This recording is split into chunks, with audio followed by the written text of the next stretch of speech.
Meg's new scam at this weekend's Besties retreat has attendees now fuming.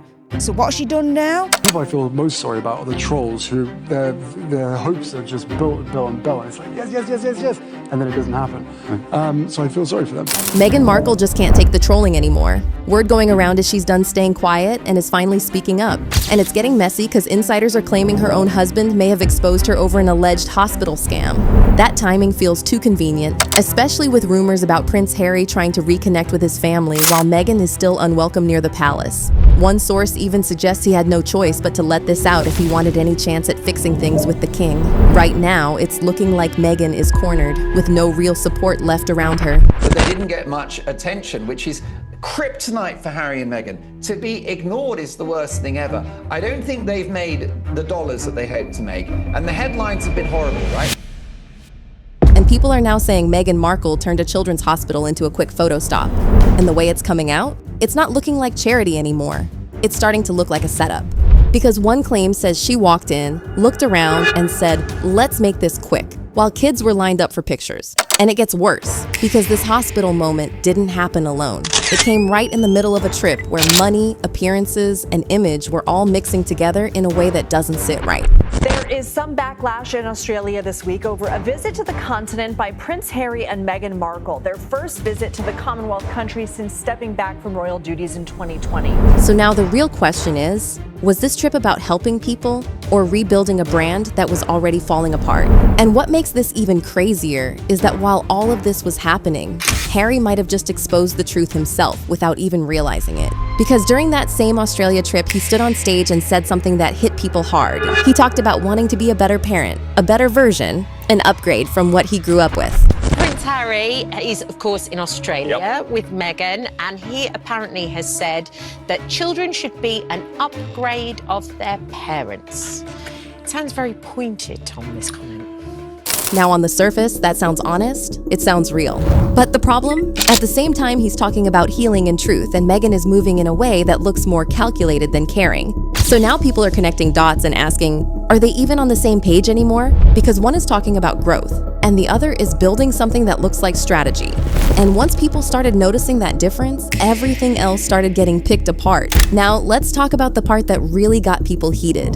That Australia trip, it wasn't just random visits. Reports say Meghan got paid around £120,000 for a short meet and greet at a wellness event. And it didn't stop there. There was also a luxury retreat in Sydney, where guests paid thousands just to be there. And according to multiple reactions, she stayed for a very short time before leaving.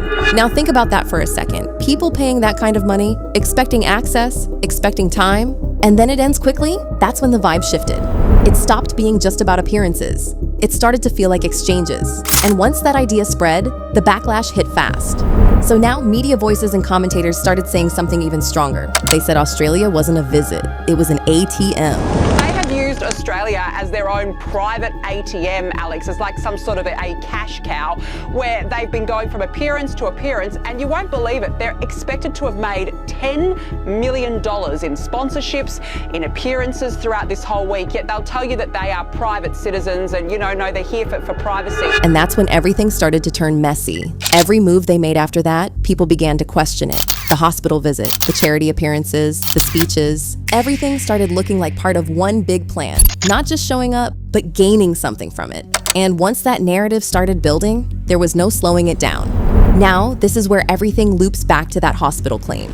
At first, people saw it as just a single moment. But now, after the money talk and the retreat backlash, it lands in a whole new way. Now, people are asking, did those kids really benefit from that visit? Was anything donated? Was anything changed? Or was it just a visual? Because even online discussions started questioning if any real support was given during the trip.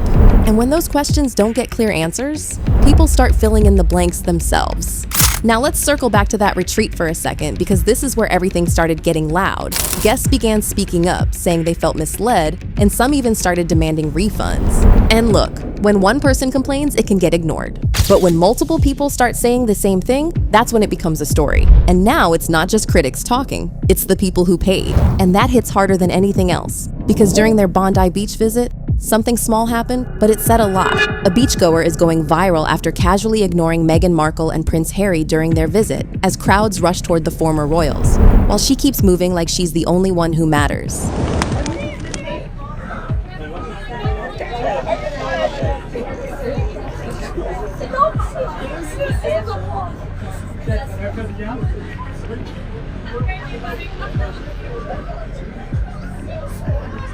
Now that might not seem big, but think about it. This is a couple that used to shut down crowds. And now, people are just walking past. That moment tells you everything about how the energy is changing. And right when all this was happening, another hit came in, the Met Gala, one of the biggest events in the world. And Meghan wasn't invited.